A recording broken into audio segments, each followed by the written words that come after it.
Chapter number 3 physics. Physics में हम बात करेंगे चैप्टर नंबर 3 में गुरुत्वाकर्षण। गुरुत्वाकर्षण की बात करें, देखो गुरुत्वाकर्षण की मात्रा और प्रकृति में 4 प्रकार के मूल बल पाए जाते हैं। प्रकृति में 4 प्रकार के मूल बल पाए जाते हैं और 4 प्रकार के मूल बल कौन कौन सा है? सबसे पहले होता है गुरुत्वाकर्षण बल, फिर दूसरा आता है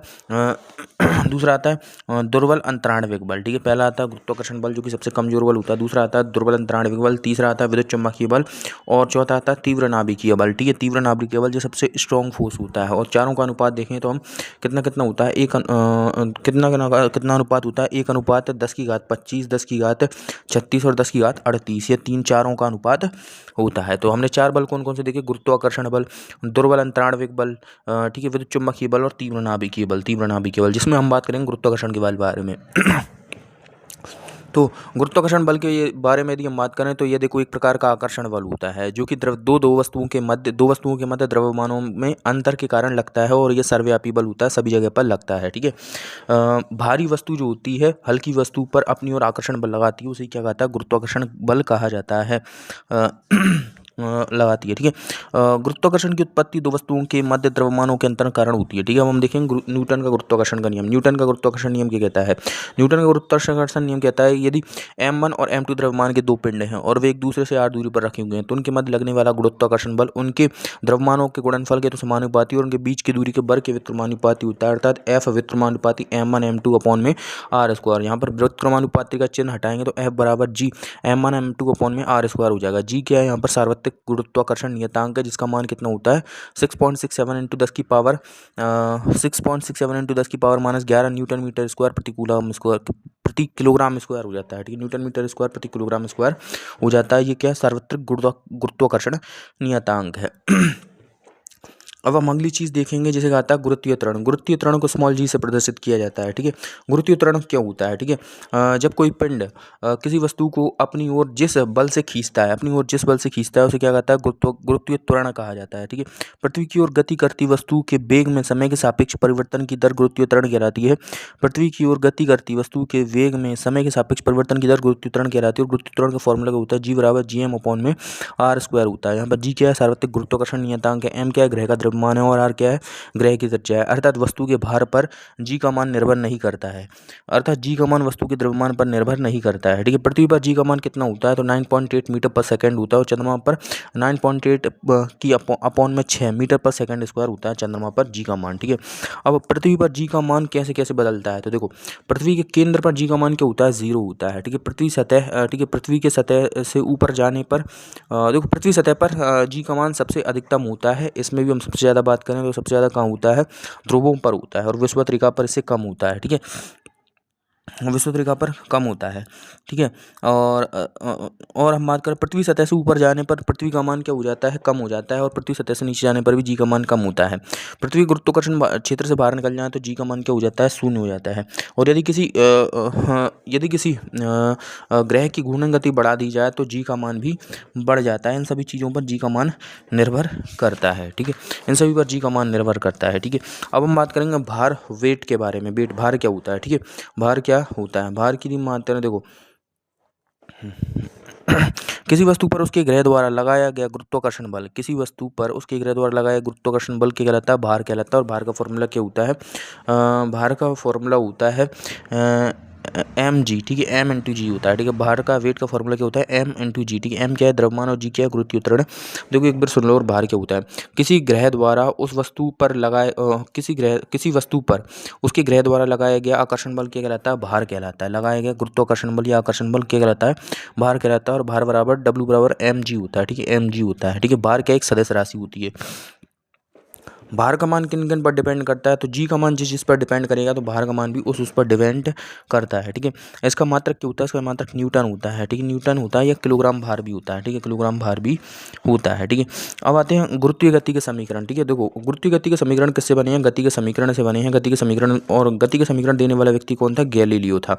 अब गुरुत्वीय गति के समीकरण की मात्रा देखो, जब वस्तु स्वतंत्र रूप से नीचे आ रही तो प्लस का चिन्ह इस्तेमाल करेंगे और ऊपर फेंकी जा रही तो माइनस के चिन्ह का इस्तेमाल करेंगे। तो देखो गुरुत्वीय गति के 3 समीकरण है।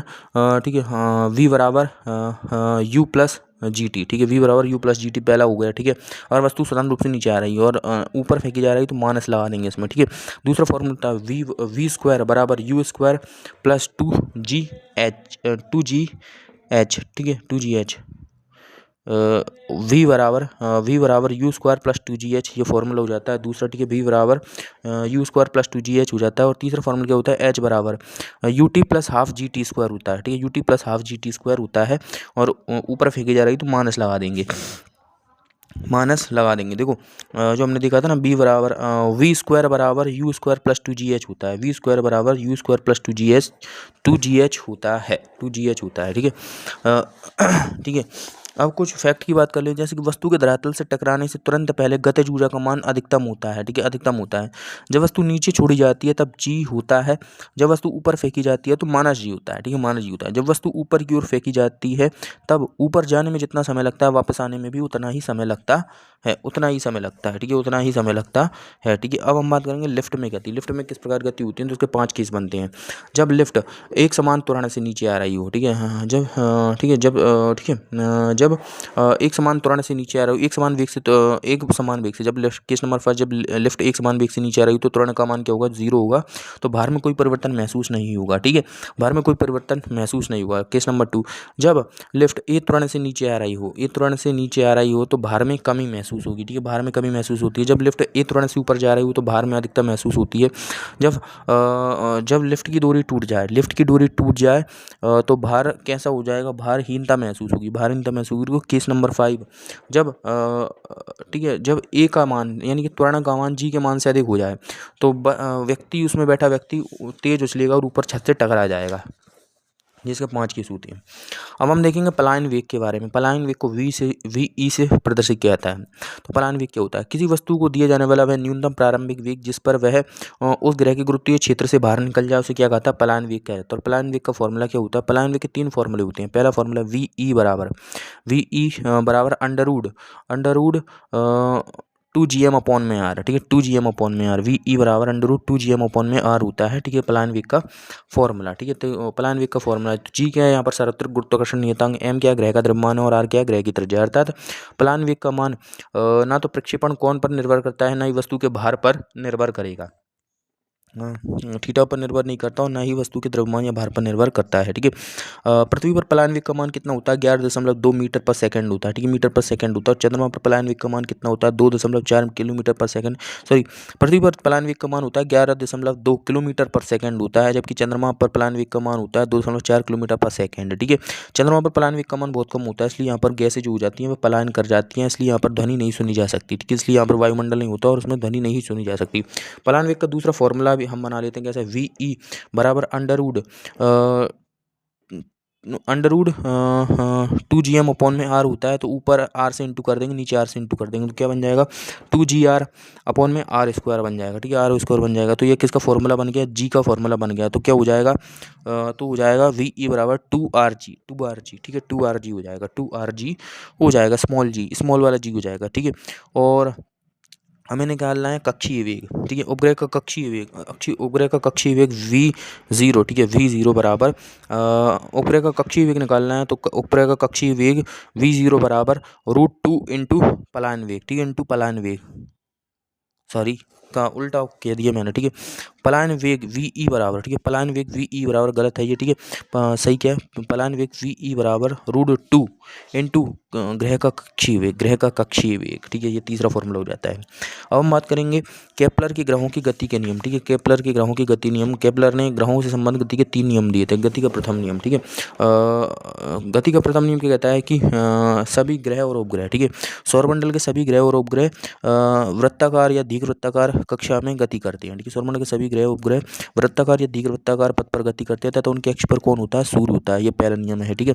केपलर ग्रहों की गति का दूसरा नियम क्या कहता है, दूसरा नियम क्या कहता है कि ग्रह को सूर्य से मिलाने वाली काल्पनिक रेखा समान समयांतराल में समान क्षेत्रफल तय करती है। ग्रह को सूर्य से मिलाने वाली काल्पनिक रेखा समान समयांतराल में समान क्षेत्रफल तय करती है। और तीसरा नियम क्या कहता है, तीसरा नियम कहता है कि ठीक है, किसी भी ग्रह के आवर्तकाल का वर्ग, ठीक है, तीसरा नियम क्या कहता है, किसी भी ग्रह के आवर्तकाल का वर्ग उस ग्रह के सूर्य से दूरी के घन के समानुपाती होता है। अर्थात फॉर्मूला क्या हो जाएगा, t² समानुपाती r³